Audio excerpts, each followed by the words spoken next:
혜성의 파도 파트 3 제10장 유령의 추격자. 제철이 본가 거실에서 무너져 내린 시각.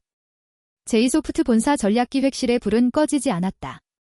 전강우 실장은 수대의 모니터 앞에 앉아 혜성의 지난 10년을 데이터로 해체하고 있었다. 제철은 감정에 눈이 멀어 도망친 안나를 원망하고 있었지만 강우는 달랐다. 그는 50억 원이 증발한 뒤 H홀딩스로 흘러들어간 정교한 자금 우회 경로를 보며 확신했다. 이 모든 판의 설계자는 남혜성이다. 본사 전략기획실 추격의 시작.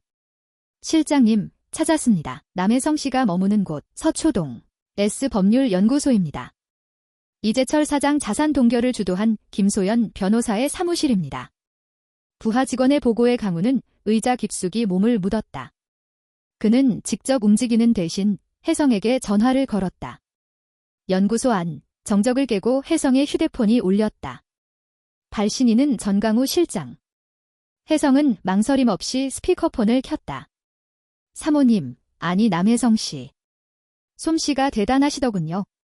사장님은 지금 자기가 왜 망했는지도 모르고 바닥을 기고 있습니다. 강우의 낮은 목소리가 연구소 안을 채웠다. 혜성은 차분하게 대답했다. 전 실장님은 역시 다르네요. 제철 씨처럼 고함을 지르지 않아서 좋아요. 칭찬으로 듣죠. 하지만 사모님, 너무 멀리 오셨습니다. 제가 방금 사모님의 고아원 기록을 좀 살펴봤는데 흥미로운 게 있더군요. 20년 전 늘 푸른 고아원 화재 사건. 그날 사모님과 김소연 변호사가 함께 살아남았을 때 현장에서 사라진 아이가 한 명 더 있었죠. 강우의 목소리에 서늘한 가시가 돋았다. 그 아이를 방치하고 도망친 게 사모님이라는 증거를 제가 쥐고 있다면 어떨까요? 지금 쌓아 올린 그 H홀딩스의 우아한 이미지가 한순간에 살인 방조범으로 바뀔 텐데 50억과 주식 돌려주시는 게 서로에게 좋지 않겠습니까? 혜성의 역공, 미래를 쥐는 자. 혜성은 떨림 없이 모니터를 응시했다. 화면에는 박도진이 실시간으로 해킹에 띄워놓은 전강우의 개인 클라우드가 펼쳐져 있었다. 전 실장님, 당신은 내 과거를 뒤졌지만 저는 당신의 미래를 보고 있어요. 혜성이 마우스를 클릭하자 강우의 모니터로 파일 하나가 전송되었다. 강우가 지난 3년간 제철 몰래 회사의 핵심 기술을 중국에 매각하려 했던 이면 계약서와 비자금 세탁 내역이었다. 당신이 뒤진 20년 전 기록이 무서울까요? 아니면 내일 아침 검찰청 앞에 놓일 이 서류들이 무서울까요? 제철 씨는 당신이 자기 주머니를 털고 있었다는 걸 알면 어떤 표정을 지을까요? 전화기 너머 강우의 숨소리가 거칠어졌다. 혜성은 쐐기를 박았다. 제철 씨를 도와줄 생각 마세요. 당신은 그저 옆에서 그 남자가 어떻게 무너지는지 구경만 하세요. 그럼 당신의 이 화려한 배신은 모른 척 해줄 테니까.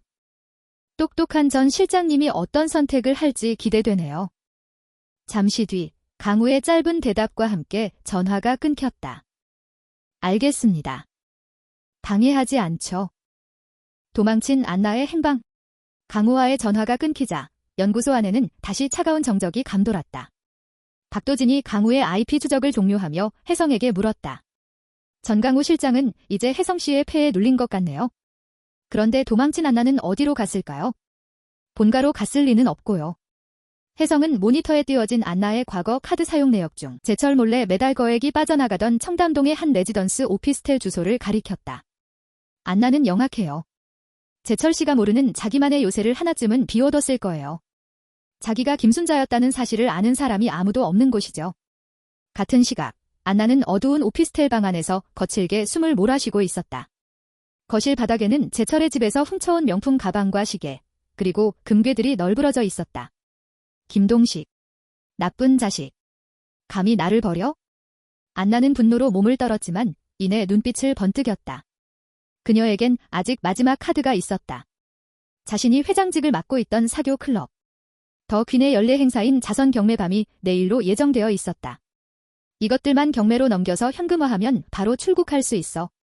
이재철이 손쓸 틈도 없이. 안나는 거울 속에 흐트러진 자신을 보며 입술을 깨물었다.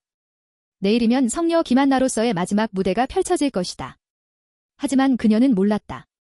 혜성이 이미 그 자선 경매의 모든 물품 리스트를 손에 쥐고 있다는 사실을. 그 시각, 혜성은 낡은 가계부를 보며 말했다. 제니 씨에게 연락해주세요. 안나가 내일 자선 경매를 준비하는지 확인해달라고요. 이제 안나가 가장 화려하게 무너질 차례예요. 제11장, 성녀의 추락. 청담동의 5성급 호텔 그랜드 볼룸. 더 퀸 사교 클럽의 연례 자선 행사가 시작되었다. 안나는 전날의 비참한 도주자라고는 믿기지 않을 만큼 우아한 순백의 드레스를 입고 무대 중앙에 섰다. 오늘 경매의 수익금은 전액 소외계층 아이들을 위해 쓰일 예정입니다. 제가 아끼던 개인 소장품들도 많이 준비했으니 따뜻한 마음을 나누어 주시기 바랍니다. 안나의 자애로운 미소에 사교계 명사들은 찬사를 보냈다. 안나는 속으로 비릿하게 웃었다. 이 멍청한 인간들. 너희들이 비싼 값에 낙찰받아주는 작물들이 내 해외 도피 자금이 될 거야. 뜻밖의 초대받지 않은 손님. 경매가 중반으로 치달을 무렵 안나가 가장 공들여 챙겨온 블루 다이아몬드가 경매대에 올랐다. 자, 다음 경품은 김하나 회장님의 애장품입니다. 시작가는 2억부터. 사회자의 말이 끝나기도 전 연 회장의 육중한 문이 열리며 남혜성이 걸어 들어왔다. 그녀의 옆에는 안나에게 모든 것을 뺏겼던 제니가 화려한 모습으로 동행하고 있었다. 그 물건, 경매를 중단해야 할 것 같은데요. 혜성의 나직하지만 힘있는 목소리에 장내가 찬물을 끼얹은 듯 조용해졌다. 안나는 당황하며 마이크를 쥐어짜듯 잡았다. 남혜성. 네가 여기가 어디라고. 경비원들 뭐해요. 이 여자 당장 끌어내요. 무너지는 성녀의 가짜 왕국. 혜성은 눈 하나 깜빡하지 않고 단상 위로 올라가 안나와 마주섰다. 안나씨, 아니 김순자씨. 너를 협박하던 그 사진들 누가 보냈는지 궁금했지? 안나의 눈동자가 지진이라도 난 듯 격렬하게 흔들렸다. 혜성은 미소를 지으며 대형 스크린을 가리켰다. 박도진이 조작한 경매 리스트가 아닌 실제 작물 리스트와 제철의 금고 장부가 대조되어 화면에 띄워졌다. 지금 여기 진열된 모든 물품은 제이소프트법인 자산이거나 이재철 사장이 횡령 혐의로 압류당할 예정인 작물들입니다. 김한나 씨가 개인 소장품이라 속이고 현금화하려 한 범죄 증거물이죠. 혜성이 안나의 가짜 실체를 폭로하자 제니가 떨리는 숨을 몰아쉬며 단상 위로 한 발짝 다가섰다. 그녀의 눈에는 평생을 갈구해온 복수의 불꽃이 서려 있었다. 그리고 안나야, 여기 경매품 중 저 목걸이 기억하지? 안나의 시선이 경매대 중앙에 놓인 신비로운 푸른 빛을 내뿜는 블루 다이아몬드로 향했다. 안나의 안색이 순식간에 창백해졌다. 그거 2년 전 우리 부모님 사고로 돌아가셨을 때 내가 장례식까지 찾아와서 위로해준답시고 훔쳐간 우리 엄마 유품이잖아. 내가 나한테서 뺏어간 건 내 돈뿐만이 아니라 내 소중한 기억까지였어. 안 그래, 순자야? 제니의 절규의 객석은 충격에 휩싸였다. 남의 슬픔을 이용해 유품까지 훔쳐 경매에 내놓은 성녀의 잔인함의 명사들은 경멸의 눈빛을 보냈다. 그것은 그녀가 훔친 것 중 가장 빛나지만 결국 그녀를 파멸시킨 가장 무거운 증거가 되었다. 사교계 명사들 사이에서 경악 섞인 수군거림이 터져나왔다. 안나는 비명을 지르며 혜성에게 달려들려 했지만 이미 연 회장 뒤편에서 대기하던 형사들이 무대 위로 올라왔다. 김한나 씨. 작물 취득 및 배임 사기 혐의로 긴급 체포합니다. 안나는 수갑이 채워지는 순간에도 그 블루 다이아몬드에서 눈을 떼지 못했다. 에필로그, 시궁창으로의 귀환. 그리고 안나는 자신이 혜성에게 완벽하게 농락당했음을 깨달았다. 혜성은 안나의 귓가에 다가가 차갑게 속삭였다. 안나야, 네가 식모라고 부르던 내가 10년 동안 가계부에 적은 건 숫자만이 아니었어. 내가 갈 감옥의 번호까지 이미 적어뒀지? 가장 화려한 조명 아래서 안나는 처참하게 끌려나갔다. 혜성은 안나가 남기고 간 순백의 무대 위에 홀로 서서 흩어진 가짜 성녀의 파편들을 내려다보았다.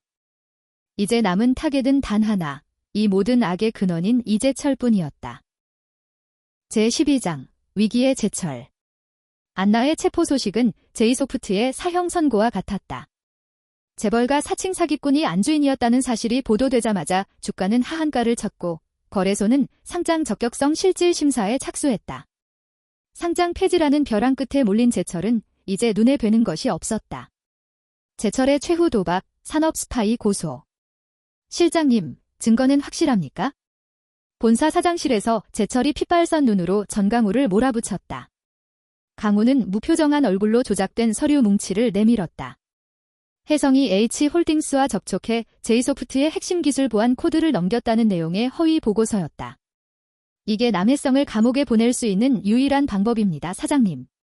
제철은 떨리는 손으로 서류에 서명했다. 남혜성, 내가 감히 내 회사를 건드려? 내가 감옥에서 썩는 동안 난 어떻게든 회사를 살려낼 거야. 제철은 혜성을 산업기술 유출 및 배임 혐의로 긴급 고소했다. 자신이 쫓아낸 아내가 사실은 경쟁사와 결탁한 스파이였다는 프레임을 씌워 투자자들의 분노를 혜성에게 돌리려는 추악한 술책이었다. 박 여사의 멈추지 않는 허세. 집안이 풍비박산나고 아들이 구속 위기에 처했음에도 박 여사는 여전히 사모님의 타이틀을 포기하지 못했다. 그녀는 안나에게 받은 보석이 가짜라는 충격에서 벗어나기도 전 평소 활동하던 지역 유지 부인들의 자선다과 모임 커뮤니티에 글을 올렸다. 우리 제철이가 대진그룹과 큰 계약건이 있어서 요즘 좀 바쁘네요. 오늘 모임은 제가 제일 비싼 코스로 낼 테니 다들 모이세요. 박 여사는 아들의 회사 주식이 휴지 조각이 되고 있다는 사실을 애써 외면하며 장롱 깊숙이 숨겨두었던 마지막 남은 진품 명품 가방을 들고 약속 장소로 향했다. 하지만 다과회 장소인 호텔 카페에 들어서는 순간 분위기가 싸늘했다. 평소 박 여사에게 굽신거리던 부인들이 휴대폰을 보며 수군거리고 있었다. 어머, 박 여사님 오셨어요. 근데 뉴스 안 보셨나 봐. 한 부인이 조롱 섞인 미소를 지으며 뉴스를 보여주었다. 화면에는 제이소프트 상장 폐지 위기. 사장 부인은 사기꾼으로 밝혀져라는 헤드라인이 떠 있었다. 박 여사님, 아들 회사가 망하게 생겼는데 무슨 돈으로 코스를 사요? 혹시 이것도 그 사기꾼 며느리가 준 가짜 가방 아니야? 뭐라고? 박 여사가 당황해 가방을 끌어안자 다른 부인이 비웃으며 쐐기를 박았다. 아까 커뮤니티에 올린 글, 벌써 망상증 시어머니라고 박제돼서 돌아다녀요. 여사님, 창피하니까 그만 나가보세요. 박 여사는 얼굴이 벌겋게 달아오른 채 도망치듯 호텔을 빠져나왔다. 뒤편에서 들려오는 부인들의 웃음소리가 송곳처럼 그녀의 등을 찔렀다. S법률연구소 습격.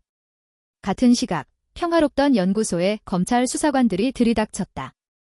남혜성 씨, 제이소프트 산업기술 유출 혐의로 긴급 체포합니다. 동행하시죠. 박도진이 앞을 막아섰지만 혜성은 차분하게 그의 손을 잡았다. 그녀는 이미 이 상황을 예상했다는 듯 정돈된 코트를 집어들었다. 괜찮아요. 도진 씨, 제철 씨가 던진 마지막 악수가 스스로를 찌르는 칼이 될 테니까요. 수갑이 채워지는 순간에도 혜성의 눈빛은 흔들리지 않았다. 그녀는 검찰청으로 압송되며 멀리 서 있는 전강우와 눈이 마주쳤다. 강우의 눈에는 알 수 없는 승리감이 서려 있었다.